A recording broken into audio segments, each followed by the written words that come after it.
എന്ന് നമ്മൾ പറയാൻ പോകുന്നത് 3D ആർക്കിടെക്ചറൽ വിഷ്വലൈസേഷനെ കുറിച്ച്. അതായത് 3D elevation, 3D interior design, 3D walk through, 360 degree view തുടങ്ങിയിട്ടുള്ള കാര്യങ്ങൾ നമ്മളുടെ വീടിന് വേണ്ടി ചെയ്യേണ്ടതുണ്ടോ, അല്ലെങ്കിൽ ചെയ്യുന്നതിൻ്റെ പ്രാധാന്യം എന്ത്, ഇനി നമ്മൾ ചെയ്തില്ലെങ്കിൽ നമുക്ക് വരുന്ന നഷ്ടങ്ങൾ എന്തെങ്കിലും ഉണ്ടോ, എന്തെങ്കിലും ദൂഷ്യവശങ്ങളുണ്ടോ, ഏത് സ്റ്റേജിൽ വേണം നമ്മൾ 3D ആർക്കിടെക്ചറൽ വിഷ്വലൈസേഷൻ നമ്മളുടെ വീടിന് വേണ്ടി ചെയ്യേണ്ടത് തുടങ്ങിയിട്ടുള്ള കാര്യങ്ങളാണ്.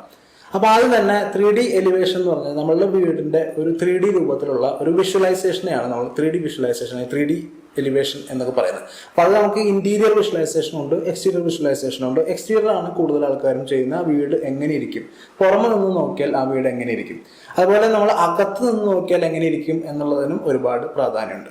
ഇതെല്ലാം നമ്മൾ ചെയ്യേണ്ടത് എപ്പോൾ എന്നുള്ളതാണ്. അപ്പോൾ ഒരു പ്ലാനിങ് സ്റ്റേജിൽ വേണം നമ്മൾ എപ്പോഴും നമ്മളുടെ 3D elevation, 3D interior design എല്ലാം ചെയ്യേണ്ടത്. അതെന്തുകൊണ്ടാണെന്ന് വെച്ച് കഴിഞ്ഞാൽ നമ്മൾ ഒരു വർക്ക് സ്റ്റാർട്ട് ചെയ്ത് കുറച്ചായതിന് ശേഷം നമ്മൾ ഡിസൈൻ ചെയ്യാൻ പോയി കഴിഞ്ഞാൽ നമുക്ക് അതിനകത്ത് പല ഡിസൈൻ എലമെന്റ്സും അഡീഷണൽ ആയിട്ട് വർക്ക് കുറച്ചും കൂടെ എക്സ്പെൻസീവ് ആയിട്ട് ചെയ്യേണ്ടതായിട്ട് വരും.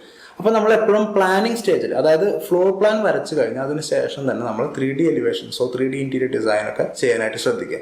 ഇനി 3D ഇന്റീരിയർ ഡിസൈനും 3D എലിവേഷനും ഒക്കെ ചെയ്യുമ്പോൾ അതിൻ്റെ ഒരു ഗുണം എന്താണെന്ന് വെച്ച് കഴിഞ്ഞാൽ സാധാരണക്കാർക്ക് ഏറ്റവും കൂടുതൽ നമ്മളുടെ ഒരു ഡിസൈൻ മനസ്സിലാവണം എന്നുണ്ടെങ്കിൽ അത് 3Dയിൽ വിഷ്വലൈസ് ചെയ്താൽ മാത്രമേ അത് കഴിയൂ.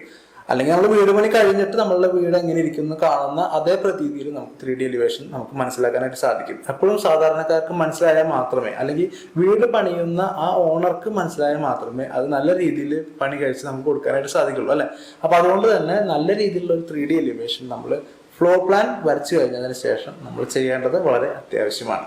ഇനി നമ്മൾ ഇൻ കേസ് 3D എലിവേഷൻ ചെയ്തില്ല, അല്ലെങ്കിൽ 3D വിഷ്വലൈസേഷൻ ഒന്നും ചെയ്തില്ല, നമ്മൾ വീട് പണിയായിട്ട് മുന്നോട്ട് പോകണം. അപ്പൊ അങ്ങനെ വരുമ്പോൾ പല സ്റ്റേജുകളിലും നമുക്ക് പല പൊളിച്ചു പണികളും അനാവശ്യമായിട്ടുള്ള ചെലവുകളൊക്കെ വരാനുള്ള സാധ്യതയുണ്ട്. അപ്പൊ അത് ഒഴിവാക്കിക്കൊണ്ട് നല്ല രീതിയിൽ നമ്മളുടെ ഡിസൈൻ ഉണ്ടാക്കി ആ ഡിസൈൻ അനുസരിച്ച് വീട് പണിയാനായിട്ട് ശ്രദ്ധിക്കും.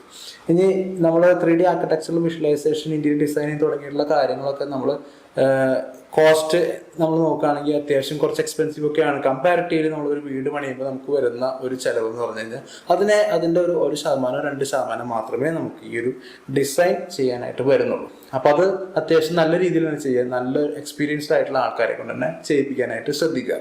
അപ്പോൾ ഞങ്ങൾ 3D architecture and interior designing ചെയ്യുന്ന ഒരു സ്ഥാപനമാണ്. നമ്മൾ കഴിഞ്ഞ 15 വർഷമായിട്ട് 3D architecture and interior designing field നല്ല രീതിയിൽ സർവീസ് കൊടുക്കുന്ന ഒരു സ്ഥാപനമാണ്. അപ്പോൾ നമ്മൾ കൂടുതലും ചെയ്യുന്ന സർവീസ് എന്ന് പറഞ്ഞു കഴിഞ്ഞാൽ 3D elevations, 3D interior design, അതുപോലെ 3D വാക്ക് ത്രൂസ്, 360 ഡിഗ്രി വ്യൂസ്, അതുപോലെയുള്ള 3D എക്സ്പ്ലെയിനർ വീഡിയോസ് എല്ലാം നമ്മൾ ചെയ്യുന്നുണ്ട്. അപ്പോൾ നിങ്ങൾ തന്നെ കണ്ടു കാണും നമ്മളുടെ ഈ ചാനലിനകത്ത് അത്യാവശ്യം നല്ല രീതിയിലുള്ള 3D വിഷ്വലൈസേഷൻ നമ്മൾ ഇതിനകത്ത് കാണിക്കാറുണ്ട്. അപ്പോൾ നിങ്ങൾക്ക് എന്തെങ്കിലും 3D റിക്വയർമെൻറ്റ്സ് ഉണ്ടെങ്കിൽ, ഇപ്പോൾ 3D നിങ്ങളുടെ വീടിൻ്റെ 3D എലിവേഷൻ ആണെങ്കിലും 3D ഇന്റീരിയർ ഡിസൈനൊക്കെ നമ്മൾക്ക് ചെയ്തു തരാനായിട്ട് സാധിക്കും. അപ്പോൾ ഞങ്ങളെ സമീപിക്കുക.